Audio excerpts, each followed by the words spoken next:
সরগোল ভাই জীবনে ছাকা খাইছো ভাই? জীবনে ছাকা খাইনি ভাই। প্রেম করনি ভাই? না, প্রেম খাইনি। কেন ভাই? আরিফুল করতে দেয়নি আমার প্রেম। আরিফুল তোমার প্রেমে ব্যাঘাত ঘটাইছে? হ্যাঁ। কেন ব্যাঘাত ঘটাই কেন? না ব্যাঘাত ঘটাই কেন তাই বলো। ওই দেখা যখন কাজ থাকে না তখন একটা কাজ তো করাই লাগবে। হ্যাঁ, তারপর মানে ব্যাঘাত ঘটানোর কাজ। হ্যাঁ, এটা একটা ব্যাঘাত। প্রেম করার ইচ্ছা আছে নাকি ভবিষ্যতে? ভবিষ্যতে আসেনি প্রেম করার ইচ্ছা ভবিষ্যতে? ভবিষ্যতে হ্যাঁ, এটা ওয়েটিং এ রাখেছি। ওইটাই রাখিছো? হ্যাঁ, আসলে ওই সে কি বিষয়টা তোমার পছন্দ করে? পছন্দ করে কিনা বলতে পারবো না, শুনি দেখতে হবে।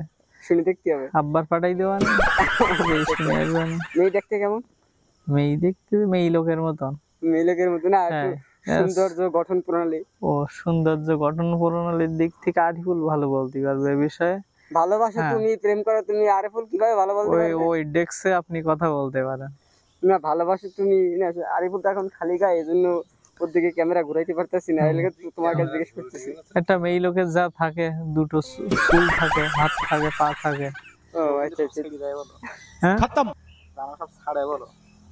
ও তাই নাই? না বলো। আরে তুই তুমি এসব ওর ছাড়িস কথা, নাই। তুমি এখন ক্যামেরার সামনে হাজার হাজার লোক তোমার দেখবে, তুমি আরেকজনের দিকে কেন তাকাচ্ছো? তুই দিদিস বলো ভাই।